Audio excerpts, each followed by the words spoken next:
እስከ 30ኛ ዓመቴ ድረስ ከሞላ ጎደል የማያቋርጥ ጭንቀት ውስጥ ነበር የኖርኩት።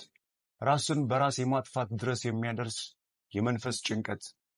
አሁን ላይ ሆኜ ያን ጊዜና የነበርኩትን ወቅት ሳወራችሁ የሌላ ሰው ሕይወት ሁሉ የማወራ ይመስለኛል። ታሪኩ እንዲህ ነው። በ29 ዓመቴ አንድ ምሽት ድንገት ከእንቅልፌ ነቃሁ። ፍጹም የፍርሃት ስሜት እየተሰማኝ ነበር። ከዚህ ቀደም ብዙ ጊዜያት በዚህ አይነት ሁኔታ ከእንቅልፌ ብነቃም የዛሬው ግን ከመቼውም ጊዜ የበለጠ ኃይለኛ ነበር። የሌሊቱ ዝምታ፣ በክፍሉ ውስጥ ያሉ ዕቃዎች፣ የሚያልፍ ባቡር የሩቅ ጫጫታ፣ ሁሉም ነገር በጣም ባዕድ አይነት ስሜት ተሰማኝ። ውስጤ በዓለም ኑሮ በጥላቻ ሲሞላ ይታወቀኝ ነበር። በጣም ከሁሉም አስከፊው ነገር የኔ ራሴ መኖር ትርጉም ማጣቴ ነበር። በዚህ ምድር የመከራ ሸክም መኖር መቀጠል ነጥቡ ምን ላይ ነው? ለምን በዚህ ማለቂያ በሌለው የህይወት ቀጣይ ትግል እሰቃያለሁ? ራስን የማጥፋትና ያለመኖር ጥልቅ ፍላጎቴ አሁን በህይወት ለመቀጠል ካለኝ ፍላጎቴ የበለጠና የጠነከረ ነበር።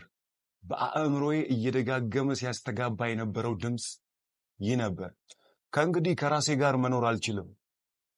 ከዚያ በድንገት አንድ ነገር ተገነዘብኩ። እኔ አንድ ሰው ወይስ ሁለት ነኝ? ከራሴ ጋር መኖር ካልቻልኩ ሁለት ነኝ ማለት ነው። እኔና እኔ፣ አብሬው መኖር የማልችለው እኔና ራሴ። ከነሱ መካከል አንዱ ብቻ እውነት እንደሆነ አስቤ ይሆናል። በዚህ እንግዳ ግንዛቤ ምክንያት አእምሮዬ ቆመ። ሙሉ በሙሉ ንቁ ነበርኩ። ነገር ግን ምንም ተጨማሪ ሐሳቦች አእምሮዬ ውስጥ አልነበሩም። ከዚያም ከባድ ፍርሃት ሲወድቅብኝና ጎትቶ ሲወስደኝ ተሰማኝ። እንደ የኃይል ሽክርክሪት አይነት መጀመሪያ ላይ ዝግ ያለ እንቅስቃሴ ነበር። ቆይቶ ግን እየተፋጠነ ሄደ። ከባድ ፍርሃት ያዘኝ። ሰውነቴ ይንቀጠቀጥ ጀመር። በደረቴ ውስጥ የነበረ ያህል ቃላቱን ሰማው። ምንም አትቃወም ይላል። ራሴን በባዶ ነገር ውስጥ አገኘሁት። ከውጭ ይልቅ ባዶ የሚመስለው ግን ውስጤ ነበር። ከዚያ ወዲህ ግን ፍርሃት አልነበረም።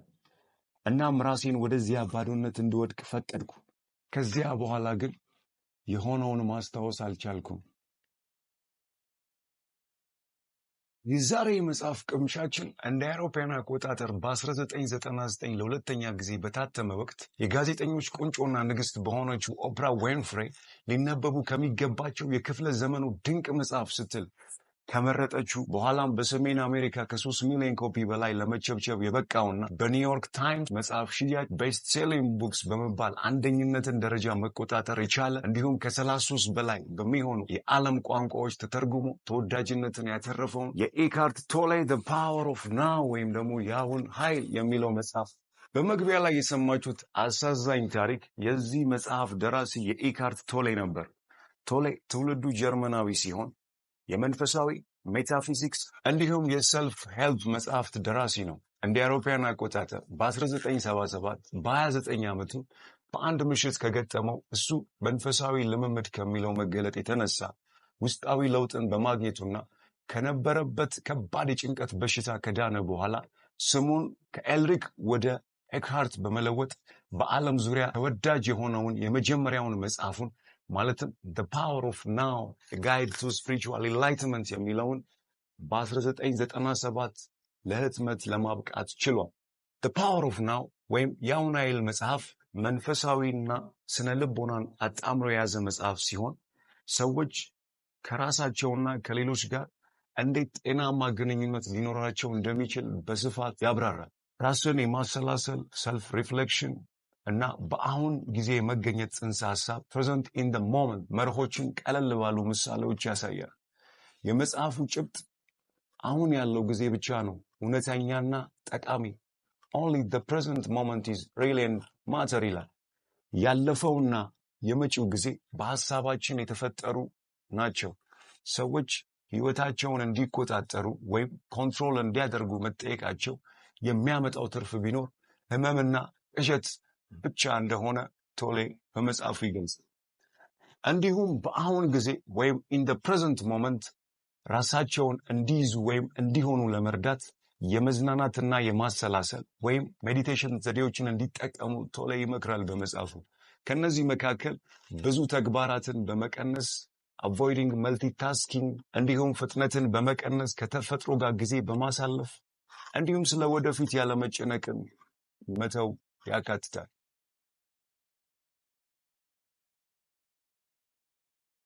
ዛሬ ከዚህ መጽሐፍ ሁለት ቁልፍ ጽንሰ ሐሳቦችን ወይም ኮንሰፕቶችን እናያለን።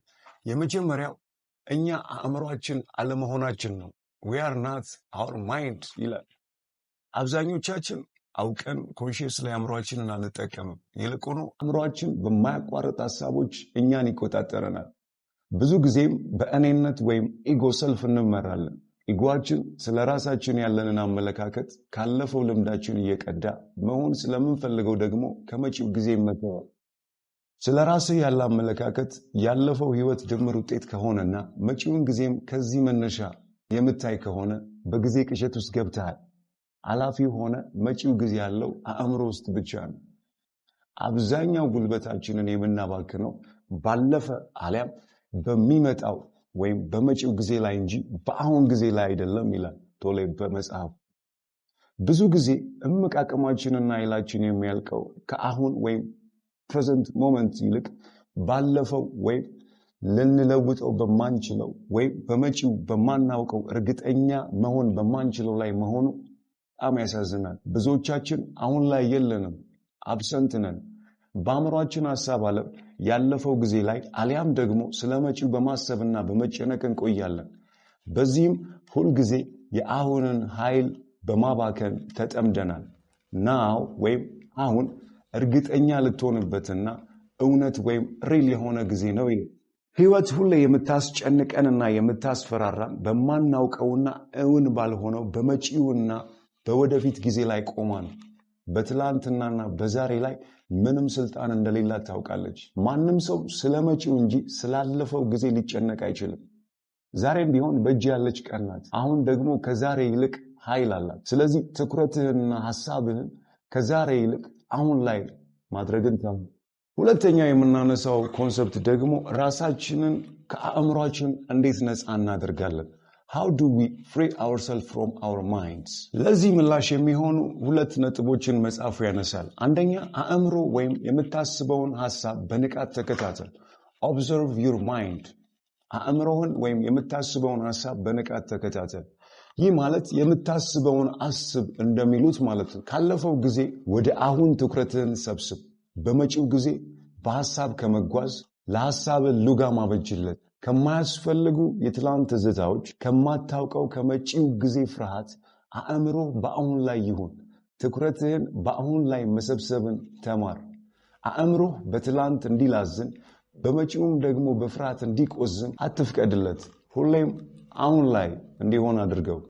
ሌላው ነጥብ ደግሞ watch your emotion ወይም ስሜትህን ተመልከት። አሴማንቲክስ የሚለውን የጄምስ አለን መጽሐፍ ሪቪው የሰራውለትን ቪዲዮ አይታችሁ ከሆነ የሰው ልጅ በቀን ከ60,000 በላይ ሐሳቦችን እንደሚያስብ ጥናቶች ያሳያሉ። እነዚህም ሁሉ ሐሳቦች መቆጣጠርና በንቃት መከታተል እጅግ በጣም ከባድና አድካሚ ነው። ሁሉንም ሐሳቦች መከታተል ስለማንችል ሐሳቦች በስሜት ወይም በኢሞሽን በኩል ራሳቸውን ስለሚገልጡ ስሜታችንን ወይም ኢሞሽናችንን በንቃት መከታተል እንችላለን። ይህም አእምሯችን አሁን ላይ እንዲሆን ለማስገዛት በእጅጉ ይረዳናል። ሌላው ሶስተኛው ነጥብ ደግሞ surrender to the present ይላል፣ ወይም ለአሁን ተገዛ። አንዳንድ ያለፉ የህይወት ልምምዶቻችን ህመምንና አሉታዊ ውጤትን ይፈጥሩብናል። በዚህም አሉታዊ ኃይል ይጨምራል። ለአሁን መገዛት እጅ መስጠትን፣ ድክመትን ወይም ሁሉን መተው ማለት አይደለም። ይልቁኑ ጤናማ ያልሆኑና አሉታዊ የትናንት መርዛማ ትዝታዎች ያለፈው ጊዜ ላይ ባሉበት መጣል እና ከአሁን ኃይል ጋር መገናኘት ነው ይላል ቶሌ በመጽሐፉ።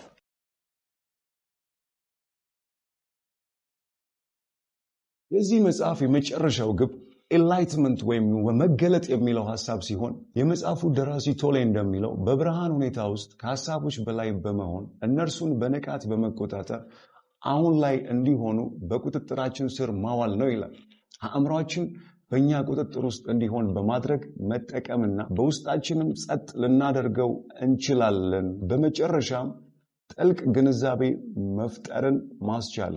ቶሌ የውስጣዊ አካል ኢነርማን ወይም ማንነት ከሚለው ጋር ግንኙነታችን ጠንካራ ከሆነ ያኔ እኛ ከዩኒቨርስ የተለየንና የተገለልን ሳንሆን ከቀሪ ዩኒቨርስ ጋር አንድ መሆናችንን እንገነዘባለን። ይህ መገለጥ ወይም ኢንላይትመንት ነው ይላል ኢካርት ቶሌ The Power of Now A Guide to Spiritual Enlightenment በሚለው ድንቅ መጽሐፍ። እንግዲህ በኢካርት ቶሌ The Power of Now የሚለውን መጽሐፍ ዙሪያ የነበረን አጭር ቆይታ ይህን ይመስል ነበር። መጽሐፉ የሚያነሳቸው ሐሳቦች ጠጣርና ጥልቅ ቢሆኑም ቀለል ባለና ተግባራዊ መሆን በሚችልበት በዚህ መልክ አቅርቤዋለሁ። ይህን መጽሐፍ ማግኘትና ማንበብ ለምትፈልጉ ሙሉ መጽሐፉን የምታገኙበትን የቴሌግራም ሊንክ አድራሻ ዲስክሪፕሽን ቦክስ ላይ አስቀምጥላችኋለሁ። በዚህ መጽሐፍ ላይ ያላችሁን ሐሳብና አስተያየት ኮሜንት ላይ ጻፉልኝ። ሐሳብና ከሐሳብ ጋር የተገናኙ ሐሳቦችን የበለጠ ግልጽና ቀላል በሆነ መንገድ የሰራሁትን As a Man Thinks የሚለውን የጄምስ አለን ቪዲዮ እንድትታዩት አሪፍና የተሻለ መረዳት ትችላላችሁ ብዬ አስባለሁ። ሪቪው እንድሰራላችሁ የምትፈልጉት እንዲሁም ልታነቡት ፈልጋችሁ ጊዜ ያጣችሁለት መጽሐፍ ካለ ኮሜንት ላይ ጻፉልኝ። ቲክቶክ፣ ቴሌግራም፣ ኢንስታግራም እንዲሁም ፌስቡክ ላይ ልትቀላቀሉኝ ትችላላችሁ። እንዲህ ያለ አዲስን ነገር መስማትና መናገር የምትፈልጉ ደግሞ ሰብስክራይብ አድርጉኝ። ሁሌ እንደምለው አዲስን ነገር መስማትና መናገር እንልመድ። ቻው ቻው።